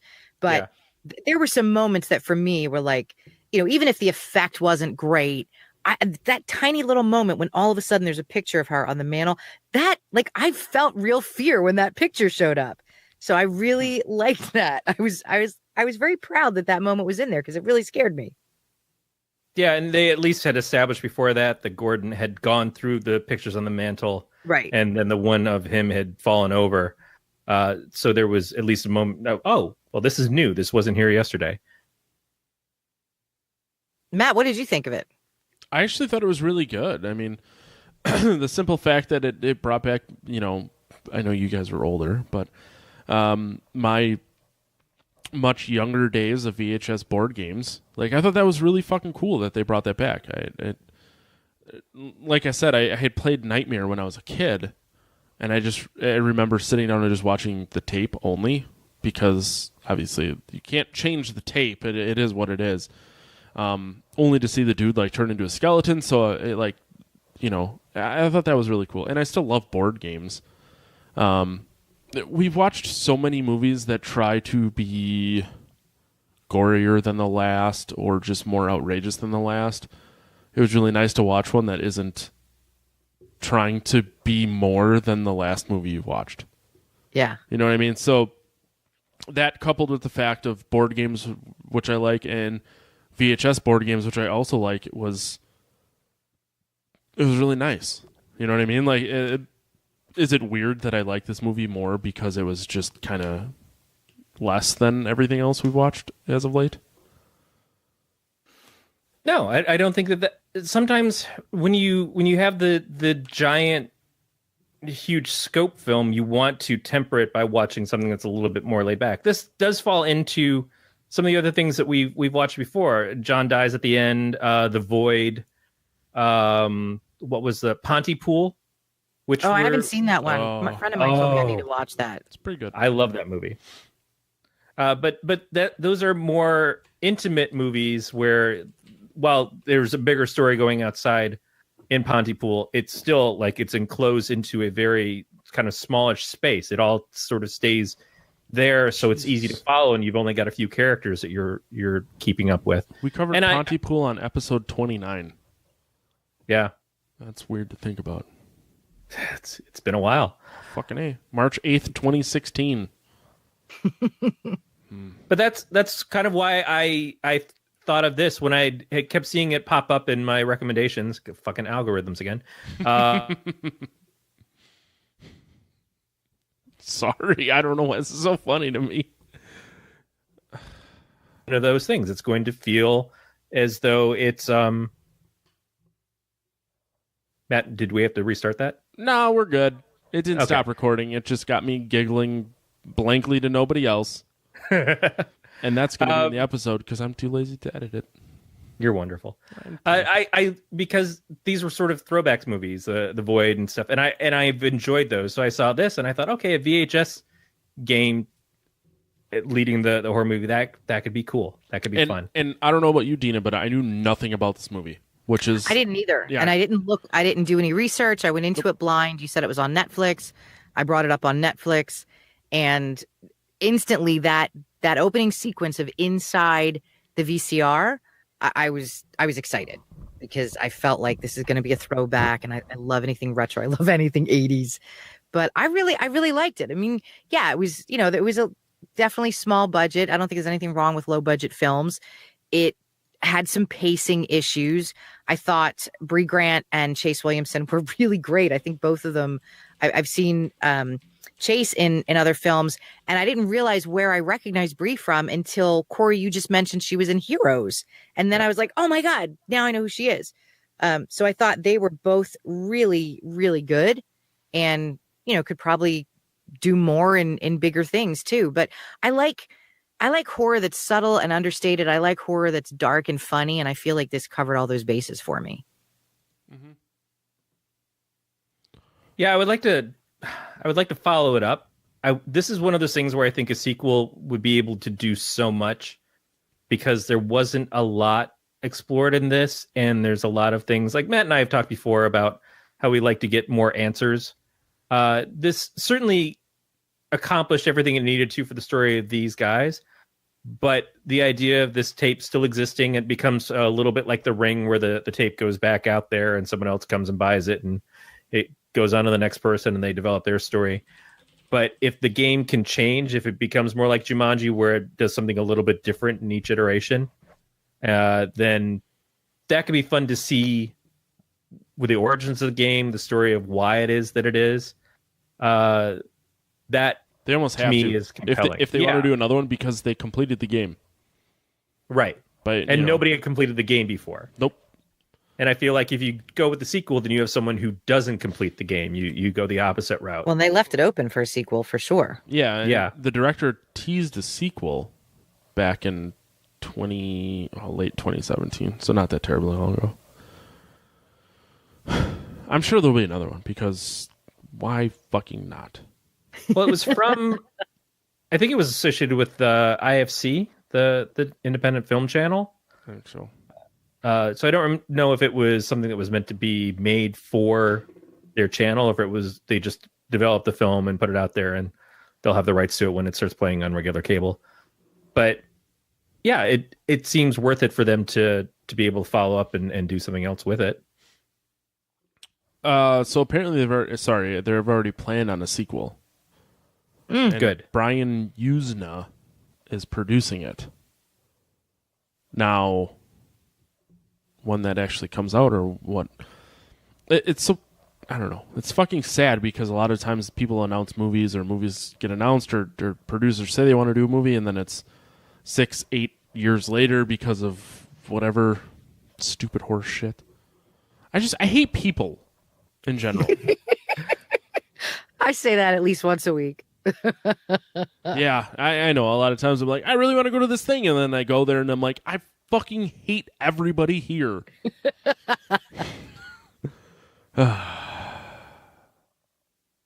Sorry. I do want to say that anybody who's interested, the original Nightmare game, you can watch the entire VHS. It's broken up into 7 parts on YouTube. Oh my God. I know. I'm literally texting my brother right now because he's the one that bought it, and I said they made a 2 through 4 also, which you can buy on eBay. I need to watch it at midnight with total movie effect, all the lights off in the house. It does look like there's a Nightmare 4 video on YouTube. Yeah, it's about an hour and 8 minutes. Elizabeth and Bathory. Yeah, it looks like the ever youthful princess from the Neverending Story if she grew up to be Mia Sarah's character in Legend. Guys, can I tell you a secret?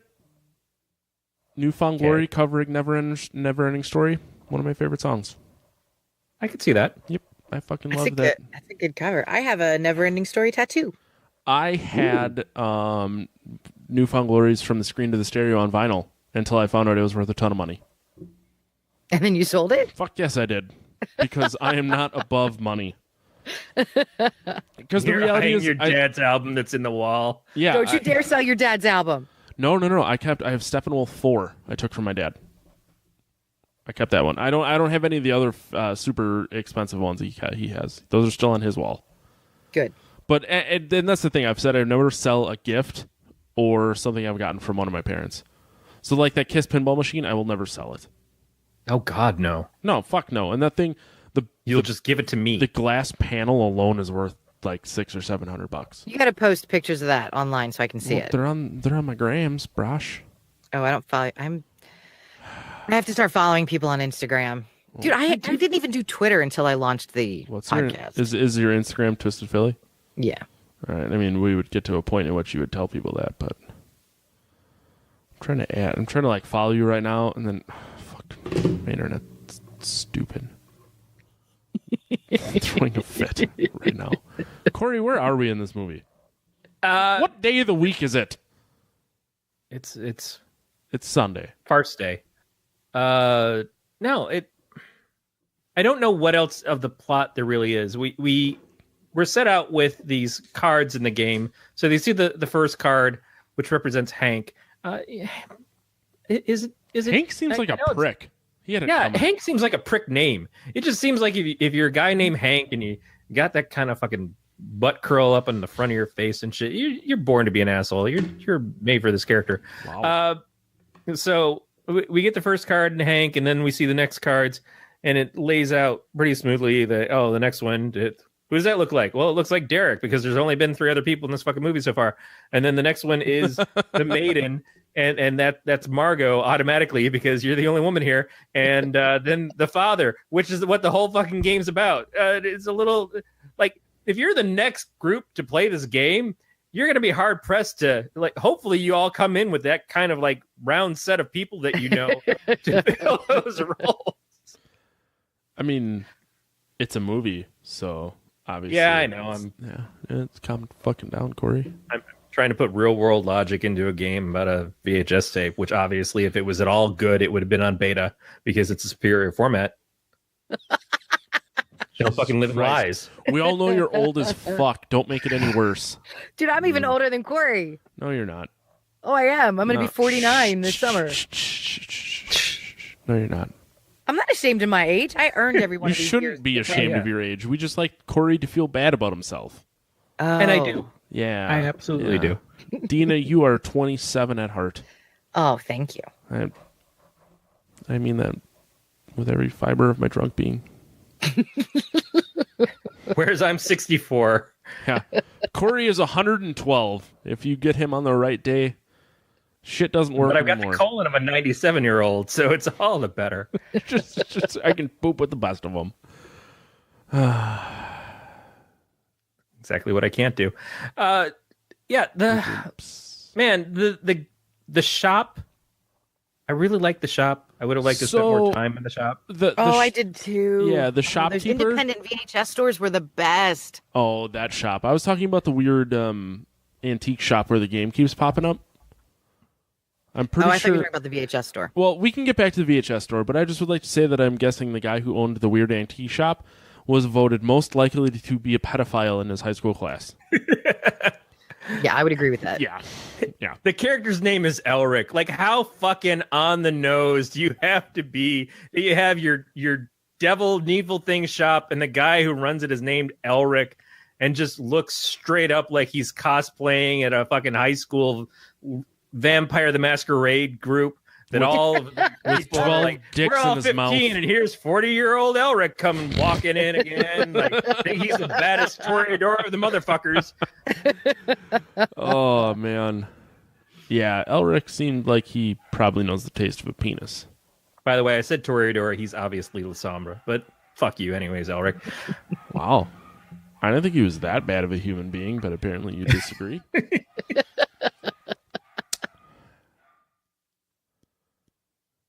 Yeah, so what about the VHS store? Did you just wish there would have been more there? I just loved it. Yeah. Yeah. It's such a great location, and to just have it just be filled up with the stacks of VHS, like it was the kind of place that you'd want to go into and explore. Alaska has their last blockbuster that there's this big movement to save. Like John Oliver had mentioned it and was sending him a bunch of stuff, I think, from the Russell Crowe auction that he did, trying to sell his life to pay off his alimony. And but it's like what my uncle did with the music store. It's turned it into a museum. You look at something like that, and there is just so much there that you could explore. You could spend years just trying to get through all those different movies. If you just pick a genre, you could probably spend the next couple of years trying to get through all that stuff. And I love the scene where the Derek character was like, "This is a movie that made me want to be a cop," and they're like, "Yeah, it's a pretty bad cop movie," and the other guy's like, "He's a pretty shitty cop." But I totally get that, because the kind of shit that we used to watch when I was a kid, the stuff that you just go and same thing. It like I'm at fucking Blockbuster. It doesn't matter if the movie looks good or bad, because you can't tell. It's like, we're gonna watch the Barbarian twins in this movie. We're gonna get into this and fucking eat it up and love it.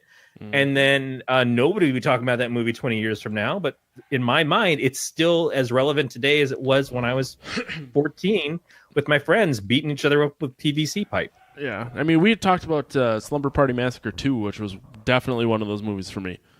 Oh, yeah. We went to, I don't know if either of you had Family Videos. Corey, you may have. Deana, I don't know. Yeah, we had a family video. Yep. Okay.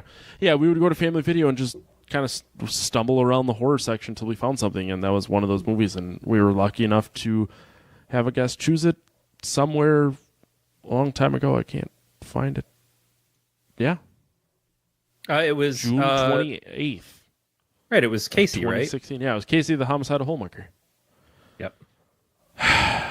Those are the days. She is great. But yeah, we still have a video store in the next town for me, in Petaluma, which is probably not exactly convenient to just go stop into, and I don't know what I get. But my wife all the time is watching the crazy, stupidest horror movies. Your wife constantly. Your wife, bless her heart, I love Erin as much as you do, but she also draws dicks for a living. I hope not as much as I do, but she does draw dicks. She does. What does she do? Draws dicks for a living. No, but I mean, like, you don't just living. draw a dick. There needs to be a context or purpose. There's a It's mostly to display how ugly the dick is. I don't know. It's not attractive. It doesn't make it easier to eat when they're up on my fucking walls all the time. No, my wife started drawing like a lot of different stuff, but then she got kind of discovered by some people, and she started doing weird, creepy style horror stuff. That's really cool. Yeah, like the zombie painting behind me is something that she did just. I love that. kids. It's absolutely beautiful. I like it. I don't even know if she realizes it's in here, but yeah, then she started getting like weirder and weirder stuff, and it's all very grotesque. But she's built up a huge audience, which is great. It's like so many people I know are like, your wife is really talented. I can't look at her stuff, but she's so good at it. But it just makes me feel really weird inside. But she found the people who like that, and that's awesome. But again, my wife, she comes home, she turns on whatever fucking horror movie she wants. She was watching the original It miniseries from TV the other day. Oh, I love that so much. Mm-hmm. Yeah, and I wanted to ask her because I came in and it was the second part, so it's all the adults and everything. And I wanted to say, well, did you watch the first part of the modern one and then watch this as the follow up because it's all we've got right now, or did you go through the whole thing? Because I know she watched the remake just a couple weeks ago. I came and she had that on too, but the stuff that is the lowest rated on Netflix, or the things that you'd find. We have a Shudder subscription. There's also this other service out there called Screambox that I just found out about, that the ratings and stuff I've seen on Screambox is that it's like really off the wall, not anything that you'd recognize stuff.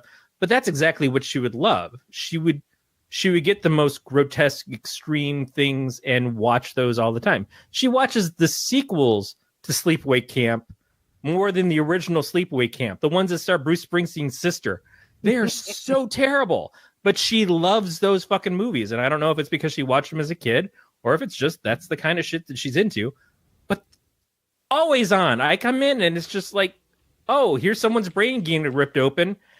And I'm like, I just got home from work. This is what I thought about all day. I don't need to come home and actually see a visual representation. And then she rewinds it because she wasn't paying enough attention. She's like, I just want to see if I missed a part. You don't care if you missed a part. We got to the fucking autopsy of a living head getting its fucking brain scooped out. There's no mystery here. I don't know.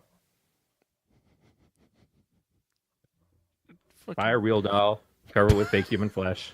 So I did this about an hour and a half late. Blame the beer. We actually have a new iTunes review. I feel like we're wrapping up the movie discussion. Am I right? I think so. I'm right. Okay. Then Not a lot happened in this movie. It's not long. No, it's hour and 22 minutes, I believe. Yeah, about that. And it's pretty cut and dry. So other than atmosphere, I think it's not a lot of surprises, but it's interesting. So we'll talk about it. But your review, sir. Yeah. So because normally I check this before we start, but I thought about it about an hour and a half into recording this. We have an iTunes review from Irish with an exclamation point, and the fact that I just saw this and it was apparently from October 11th, 2017, reminds me of the fact that fucking iTunes doesn't let these show up for 6 goddamn months. Irish, at least iTunes would be better. I am not going to say anything to that. But he just says, normal guys having conversations all about horror topics we enjoy to get away from the politics and other worries of the world. Yeah, really happy we can do that for you. Sometimes we talk about politics, so I feel kind of bad, but it's usually just us. There's a lot of that out there. Yeah, but usually it's just us complaining about things that have happened. But yeah, the last thing I want to talk about is fucking politics because... I agree. It's nice to have an escape from it. It's overwhelming. No matter which side you're on, it seems like it's slamming into you all the time. And for us to be, we're not going to develop anything that's going to make it better. Yeah, and we do this to get away from politics. No, I do this because I like hanging out with you. I mean, I like hanging out with you too, Corey.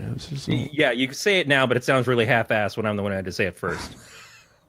I'm going to make things weird in front of our friends. I don't like to fight in front of our friends, and right now we're doing that. Oh, Deana doesn't like you. Just wait until we get home to do this. You're going to be hearing about it for the next fucking... Sleep on the couch. Oh, my God, my back. Not with the dogs either. The dogs are sleeping with me. God, you're alone on the couch. Because then I can tell you if it's you that's peeing on the couch. Because I think it is. Sometimes I have just one too many beers, and it's just the way it is. One too many. Okay, yeah. First of all, you can't count. Well, when you only have one, but it's the size of 4, She's not wrong. I will tell you what. I'll level with you guys. I have never gotten so drunk that I have peed in not a toilet. I know people who have. I am not one of them. So what you're saying is you were sober when you did it. That's worse. Because at that point, it's a little fun little excursion. I'm also drunk enough that I think that's a can't word. say What did you just excursion. Trying to say excursion or extrusion. I said excursion. Oh, excursion. Okay. I It said sounds like Extrusion. I said It sounds like some sort of like attachment for your Play-Doh play set. It's like it's an excursion. An that- extruder. like, Excursion. and then it becomes like macaroni coming out. It's beautiful. It makes hair for weebles. Yes. But unlike Weebles, Matt does fall down. Oh, I do. I'm a pretty big dude, so when I fall down, it makes a big boom. Don't Wait, boom do boom you have on the couch. Skeksis on your shirt? Do I what? You have Have Skeksis Skeksis. on your shirt? I don't know. It's a death shirt. Oh my god! Okay, I guess the way it was wrinkled, and I don't know my glasses on, but I don't- It looked like the Skeksis from the Dark Crystal. Don't know. I don't know. There's shadows and all kinds of shit. I don't know. I thought you had a shirt with Skeksis on it. Crystal. I cannot spell Chris. Wait a minute. You don't know what I'm talking about? You've never seen the Dark Crystal? I have. Matt also doesn't have wings because he's a boy. How do you spell Skeksis, guys? Oh, there it is. Just type in Like- Dark Crystal and then click on It's like images. excrusion. Oh, I see what you're saying here. I have seen the Dark Crystal like once or twice. No, it's dark as fuck. The band Death just puts like a weird Yeah, that's skeleton what over their age. that's what made me think of the Skeksis. No, Death is a very prominent 90s death metal band. No, You I should really really thought listen they were to total Death. gospel. Everyone should listen to the band Death. And if you can't get enough Death, listen to the band Gruesome. They literally sound like 90s Death. Or if you enjoy music, Michael Jackson, Off the Wall. Or if you enjoy good music, listen to Death. I love Death so much. Also produced by Quincy Jones. They're not. They're not. All right, Matt, do you want to get to the rating of this movie? I guess. Deana, you can go first. Our rating system, we had to go simple again because, like, when Matt drinks a beer, he blames doesn't me. he doesn't worry about it has a nice head to it, and it's a heaty mouthfeel. He's like, it was fucking good. So our system is very simple. It's 0 to 5. I'm going to give it a 3.5. That is solid. But why? Well, it gets the little extra half because of that opening sequence inside the VCR and just the whole concept of a VHS board game being the whole center theme of the movie. And I thought John and Margot were good characters, good actors. You like to see him in a pornography? No. I was. I mean, I do enjoy porn. I'm not saying you don't have to. I'm just. But no, you don't want to see he's certainly an attractive guy, but not my type. You're more into her than him. No, he's a little tiny, Little and I bitch. don't mean that in a bad way, but he bitch. just seems like trim and petite, and I like guys with a little more meat on them. Nothing wrong with that. Women do enjoy men that can throw them around. Yeah, I like just seeing Corey shake his head when I make comments. I didn't mean that in true. like a violent or a mean way. Sometimes, no, I didn't take it in a violent or mean way either. I didn't take it that way at all. No. And I'm glad, because since you're readily here, unfortunately, there's like 8 people around the world who are going to listen to this, and they might Women take it like the a wrong way. man who will rinse her out at a car wash. That's basically what Matt I is like saying. a man that's going to pee on me at the end of the night. But not drunkenly. It's not a mistake. No, I'd like him to There's aim full intent. direct and true right into my forehead. Corey, what did you think of this movie? I'm going to be a little bit harsher to it. I'm gonna go with a 2. I really had problems with the What? pacing. Yeah, I know, and I'm not this usually was that your guy. fucking pick. I picked it unseen. I felt like watching it. It took too long to get things to actually happen. There was a lot in it that I liked. There's a lot of potential, and I certainly enjoyed the actors in it. I just felt like, for me, if I watch it again, I'm going to have to do like a podcast and listen to it at 2.5 times speed. You're a prick, sir. Except when I listen to the Wii Studios podcast and then I go forward in time. Did they release something today, didn't they? They released the first episode that they ever did with all the cut parts and some extras. I haven't had a chance to listen to it yet, but I'm very excited. And they also announced what their next episode is going to be coming up. It's only an hour long. With everything cut, it's only an hour long. Yeah, but it was their first episode. It was when they were still trying to appear professional. Yeah, well, how long was our first? Remember our shows were like? Oh, my first episode was 26 minutes without you, which... Oh, no. I shouldn't say that. I love how excited you got when you said without me, though. That was beautiful. Fuck you. Grant, not even on the couch. Outside. You were sleeping outside, sir. It's warm enough for your cold, dead heart. Grant and I were going to record another episode, but now we have a funeral on Friday. That's what I'm saying. One of the guitar players in my band, very, very, very good dear friend of mine, his mother passed away this morning. And Grant, JR, and I were in a band together. It's JR's mom who passed away. JR's mother's funeral's on Friday, and Grant was supposed to come over because now we all live apart instead of nearby. But Grant and I are still going to do another Wolf Cop, which will likely be released while we're on a break. So don't fucking know when that's coming out because I don't know. Sometime this summer. Just when you forget we exist. That's when it'll show up. Speaking of forgetting, Matt was going to give this movie a score. 3.5. 3.5. I didn't forget. I ranked it long before I started drinking.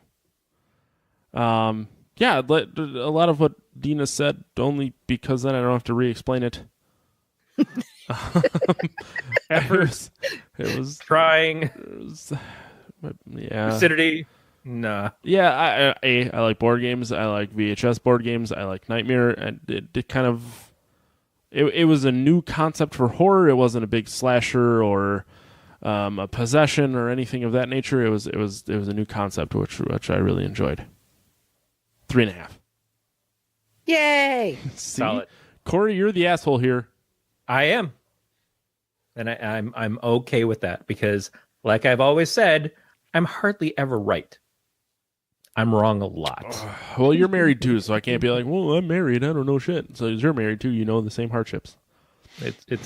It's tough dealing with that awkward feeling of being loved unconditionally by someone.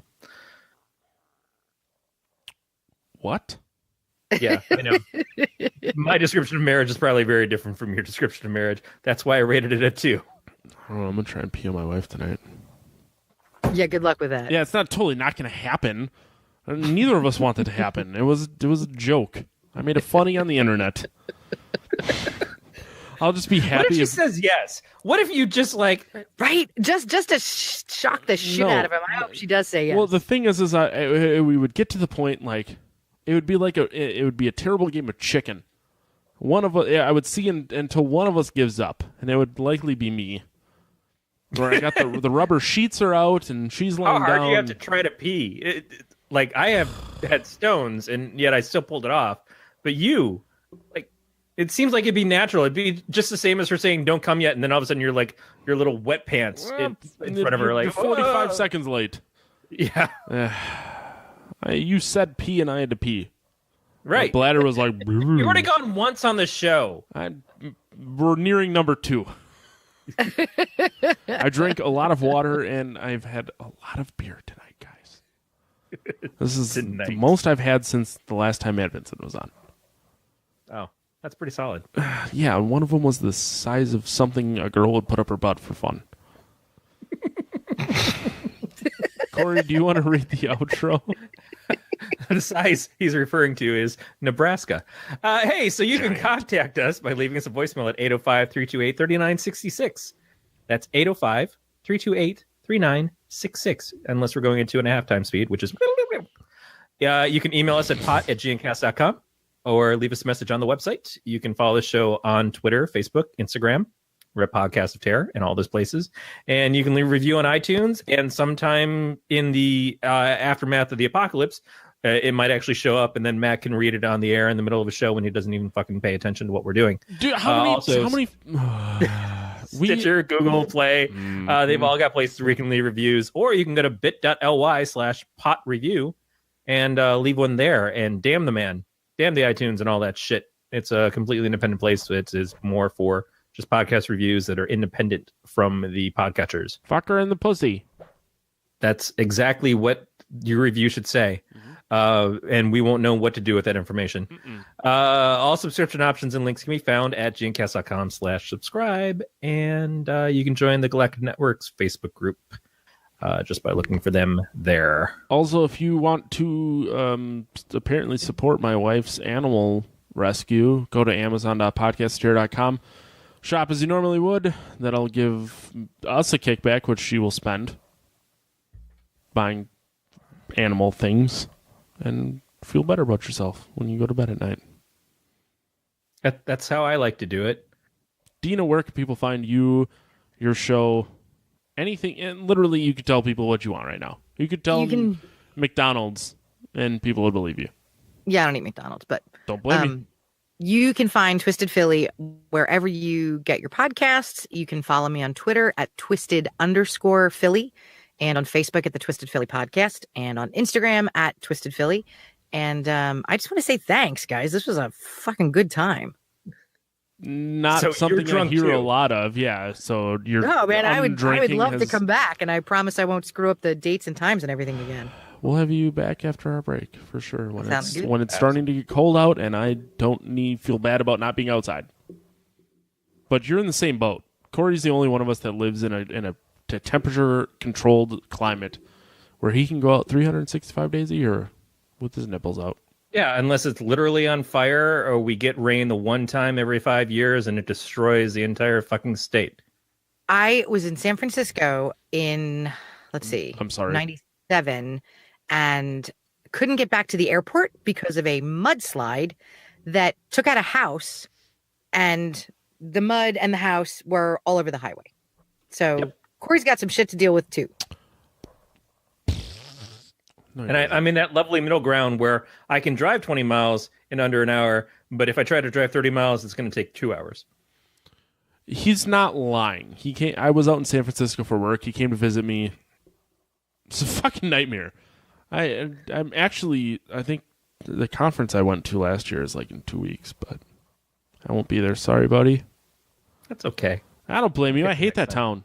That place is fucking terrible. It's challenging. You go right or left out of your hotel room, and it is homeless and hot. Like I said, cars full of guys with no shirts and tattoos. Everywhere you look, it's true. a wonderland. When Travis's buddy and I went to meet you, no shirts. Yep. Sweaty, nipples glistening in the sun. It was good. I rubbed the In-N-Out grease from a cheeseburger on my nipples. Corey, where can people find you on the internet? I don't know, man. I'm about to pee myself, so we gotta wrap this one up. I have a show about geek culture news called Elts Nerds.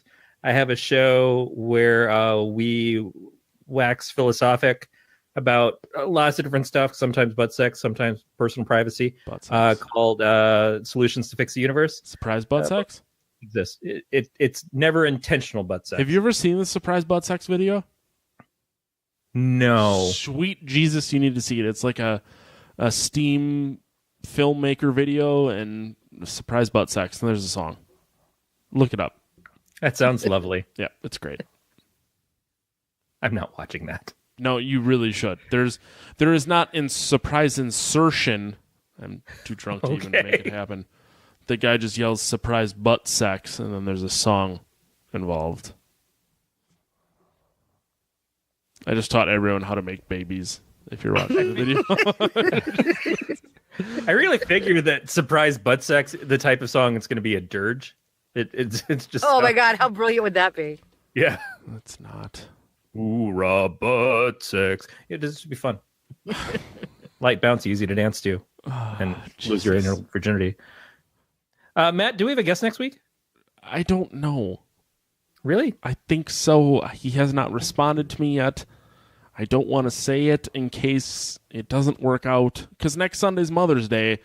So he has a wife with a child. It's supposed to be Mike Beach. I totally dimed him out. It's supposed to be Mike Beach. I don't know what we're supposed to watch. I texted him hours ago. He has not responded. All right, so it's going to be a mystery, kids, as to what we're going to do. It's either going to be really awesome with Mike time. Beach or some garbage. Yep. It's damn Oh, shame.